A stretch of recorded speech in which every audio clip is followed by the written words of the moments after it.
नमस्कार, मैं doctor OP Mishra, the संकेत लाइव से। आज हम बात करेंगे भारतीय जनता पार्टी के कार्यकर्ताओं की उस पीड़ा के बारे में, उस दर्द के बारे में, उनकी उस उम्मीद के बारे में जो उन्होंने उस समय की थी जब भारतीय जनता पार्टी की सरकार 2017 में बनी थी। यह बात मैं इसलिए कह रहा हूं क्योंकि पिछले दिनों जब से रामपुर में मुख्यमंत्री योगी आदित्यनाथ जी ने कहा कि कार्यकर्ता ठेकेदारी के चक्कर में न रहें, वो पुलिस की दलाली और ट्रांसफर पोस्टिंग के चक्कर में न रहें, उससे अपने को अलग रखें। दरअसल मुख्यमंत्री जी चाहते हैं कि राजनीति, नौकरशाही तथा सरकार की छवि पर किसी भी तरह की आंच ना आने पाए।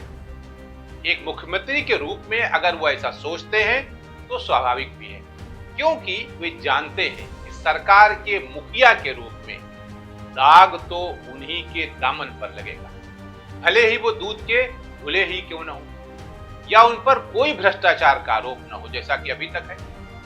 लेकिन इसके जवाब में कार्यकर्ताओं की पीड़ा भी तो जायज है, उसे भी माननीय मुख्यमंत्री जी को समझना होगा। उनका कहना है कि हमको सरकार या पार्टी कोई तनख्वाह तो देती नहीं, तो अगर हम ठेकेदारी नहीं करेंगे, दलाली नहीं करेंगे, तो नेतागिरी कैसे करेंगे? चाय पानी कहां से आएगा, डीजल कहां से आएगा, पेट्रोल कहां से आएगा और रोज सफेद शर्ट पैंट कहां से आएगा, कुर्ता पजामा कहां से आएगा? इन कार्यकर्ताओं का कहना था कि चुनाव में तो हमें ही वोटर के घर जाना पड़ता है, वोटर को घर से निकालना पड़ता है और फिर पोलिंग स्टेशन तक ले जाना पड़ता है। सरकार हमारे कहने पर, हमारी सिफारिश पर कोई काम नहीं करती, क्योंकि मंत्रियों को, विधायकों को, अधिकारियों को लगता है कि हमने इसमें पैसा ले लिया होगा, इसलिए काम नहीं हो रहे हैं। ये बात विचारणीय है कि जिनके पास कोई धंधा नहीं है, रोजी रोटी का कोई जरिया नहीं है, वो कैसे सरवाइव करें पॉलिटिक्स में। हर आदमी तो धनवान नहीं है, और अगर धनवान है भी तो वो पैसा आपके लगाने के लिए थोड़े। हम खेत बेचकर, यानी कोई भी आम आदमी खेत बेचकर किसी पार्टी के लिए झंडा उठाएगा, ये मैं मानने को बिल्कुल नहीं तैयार हूं। कोई नहीं उठाएगा, और उठाए तो क्यों उठाए? क्योंकि जब सरकार बनने का नौबत आएगी, जब वोट देने की नौबत आएगी, टिकट देने की नौबत आएगी, जब कोई पद देने का नौबत आएगी, तो आप पैरासूट से आए हुए लोगों को टिकट दे देंगे, उनको पद दे देंगे। ऐसे ऐसे कार्यकर्ताओं का कहना है कि ऐसे ऐसे लोगों को टिकट दिया जाता है जो सुबह पार्टी ज्वाइन करते हैं और शाम को उनको टिकट मिल जाता है। और पार्टी कार्यकर्ता एक लंबे समय से मेंबर बने भारतीय जनता पार्टी की घूम रहे हैं, कोई उनको पूछने वाला नहीं होता।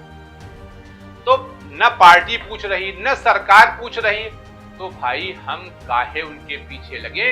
ये कार्यकर्ताओं की पीड़ा है।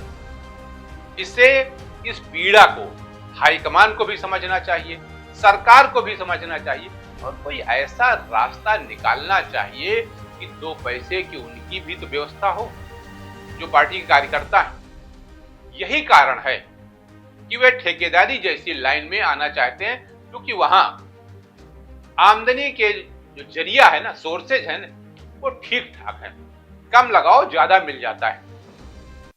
और ठेकेदारी का हश्र क्या हो रहा है ये किसी से छिपा भी नहीं है।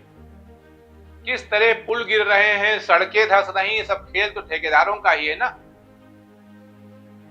एक रिपोर्ट के अनुसार, या जो विभाग है, जो ठेकेदारी जहां होती है, उनके अनुसार 70%, 100 के 70 रुपए खाली बंटवारा में जाते हैं और 25 से 30% पत्ता में काम होता है। तो स्वाभाविक सा है, जो काम सही नहीं होगा तो सड़क धंस जाएगी। अब देखिए ना कि गुजरात में सरदार पटेल की जो स्टेचू है उसमें भी क्रैक आ गया। मुंबई का आपने देखिए, महाराष्ट्र का शिवाजी महाराज की जो प्रतिमा थी वही धराशायी हो गई। और आज लोग तमाम विरोध करते हैं, अंग्रेजों ने ये किया, वो किया। अंग्रेजों के बनाए हुए पुल, अंग्रेजों की बनाए हुए स्टेचू आज भी जस के तस खड़े रहे, सब कुछ बर्दाश्त कर रहे हैं। तो इसलिए कि उस समय पार्टी के कार्यकर्ता दलाली नहीं करते थे, पार्टी के कार्यकर्ता ठेकेदारी नहीं करते थे। उस समय का जो भाव था, राष्ट्रभक्त, देश का भाव था, समाज का भाव था। लेकिन आज परिवार का भाव है, व्यक्तिगत भाव है। उसके लिए पैसा चाहिए, और पैसा का कोई शॉर्टकट बना नहीं, ये आप सब जानते हैं। तो ये जो पीड़ा है, दोनों लोगों की पीड़ा जायज है।